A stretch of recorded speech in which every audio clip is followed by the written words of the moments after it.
सतही खूबसूरती तव्हांखे तवजो ॾियारे सघे थी, पर तव्हांजो सचो ज़ोर यानी सब्सटेंसी तव्हांखे माण्हुनि जे यादुनि में ज़िंदा रखे थो। असां हिकिड़ी अहिड़ी दुनिया में रहूं था जिते हर को पंहिंजो पहिरियों तासुरु ठाहिण जे चकर में आहे, पर हक़ीक़ी तालुक़ ॿियनि खे मुतासिर करण बाबति नाहे, पर पंहिंजो पाण खे ईमानदारी सां ज़ाहिर करण बाबति आहे।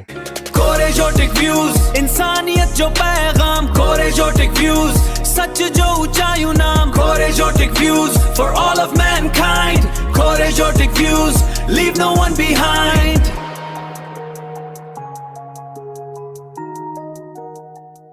अस्सलाम वालेकुम। कोरेजोटिक व्यूज़ में भली कार आवां या मुश्ताक कोरेजो। अॼु असां ॻाल्हाईंदासीं त माण्हुनि सां हिकु सचो ऐं बहितरीनु तालुक़ कीअं क़ाइमु कजे।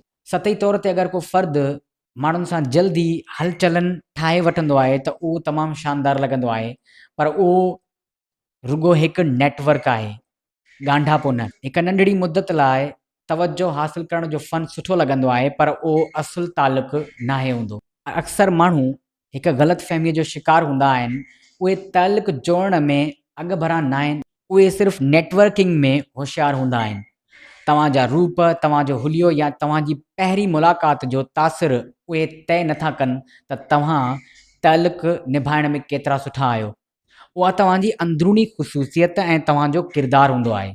जॾहिं को तव्हांखे ॾिसी न रहियो आहे, जॾहिं तव्हांखे कुझु हासिल बि न थी रहियो आहे, ऐं तॾहिं बि तव्हां माण्हुनि सां पंहिंजो तालुक़ कीअं ठाहियो था, उन्हनि सां कीअं हलो था, उहो ई हक़ीक़ी तालुक़ हूंदो आहे। किरदारु हिकिड़ो अहिड़ो औज़ारु आहे जेको तव्हांजे रिश्तनि खे हमेशह जारी रखंदो आहे, ऐं उहो किरदारु एतमाद ते ॿधलु हूंदो आहे, यानी ट्रस्ट। एतमाद क़ाइमु करणु हिकिड़ी अहिड़ी सलाहियत आहे जंहिंखां सवाइ तव्हां कॾहिं बि गहरो तालुक़ नथा ठाहे सघो। चाहे तव्हां केतिरा बि दिलकश छो न हुजो, माण्हू सम्झंदा आहिनि त एतमाद सिर्फ़ु ऐं सिर्फ़ु हिकु सादी शइ आहे, पर एतमाद जा बि मुख़्तलिफ़ क़िस्म आहिनि। उन्हनि खे सम्झण सां असां अणॼाणाई बदिरां सोचे सम्झी तालुक़ जोड़े सघूं था। एतमाद जा यानी ट्रस्ट जा कुल 10 क़िस्म आहिनि, ऐं यादि रखो त इंसानी रिश्तनि में एतमाद मुख़्तलिफ़ रूपनि में ज़ाहिर थिए थो। नंबर पहिरीं ते अचे थो ज़ाती एतमाद यानी पर्सनल ट्रस्ट, ईमानदारी, सचाई ऐं मुस्तक़िल मिज़ाजीअ ते ॿधल एतमाद।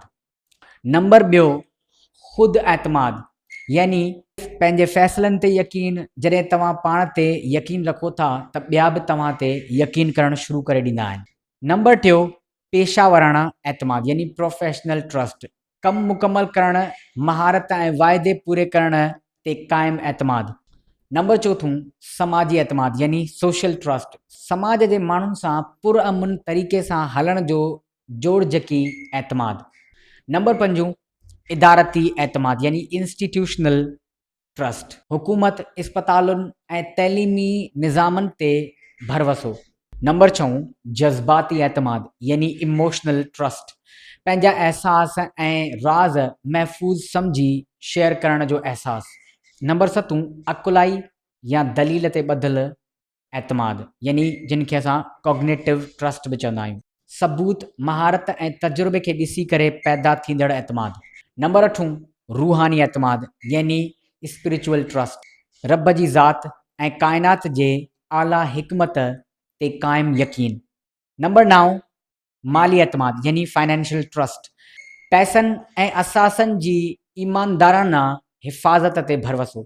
नंबर 10 क़ानूनी एतमाद यानी लीगल ट्रस्ट, क़ानूनी दायरे में ॾिनल ज़िम्मेवारियूं ऐं वसातत। उन्हनि 10 क़िस्मनि मां 4 अहिड़ा बुनियादी क़िस्म आहिनि जेके मुस्बत तालुक़ क़ाइमु कनि था। नंबर पहिरियों ज़ाती एतमाद, छाकाणि त ईमानदारी खां सवाइ रिश्तो इम्तिहान जे वक़्तु टुटी पवंदो आहे। नंबर ॿियो जज़्बाती एतमाद, जिते ॿई माण्हू पंहिंजो पाण खे महफ़ूज़ महसूसु कनि, जीअं ॻाल्हि सिर्फ़ु सतही न रहिजी वञे। नंबर टियों पेशावराना एतमाद, छाकाणि त इज़त ऐं बाक़ाइदगी रिश्तनि खे पाइदार बणाईंदी आहे। नंबर चोथों समाजी एतमाद, छाकाणि त माण्हू जेके समाजी माहौल में मोतबर हूंदा आहिनि, उन्हनि जा इनफ़रादी तालुक़ बि गहरा हूंदा आहिनि। यादि रखो त मज़बूत तालुक़ जी शुरूआति अज़ीम किरदारनि सां थिए थी। पंहिंजे एतमाद ऐं अंदरूनी ख़ूबियुनि खे सुधारियो। अहिड़ा इंसान बणिजो जिन सां माण्हू सच ॻाल्हाईंदे महफ़ूज़ महसूसु कनि। पोइ तव्हांखे मज़बूत तालुक़ु ठाहिण जे पोयां ढूंढणो कोन पवंदो, पर तालुक़ु तव्हां वटि पाण हली ईंदो। वीडियो ॾिसण जे लाइ महिरबानी। जेकॾहिं तव्हांखे मुंहिंजा वीडियोज़ पसंदि अचनि था त तव्हां कोरेजोटिक व्यूज़ खे सब्सक्राइब करियो ऐं बेल आइकन खे ज़रूरु दॿायो।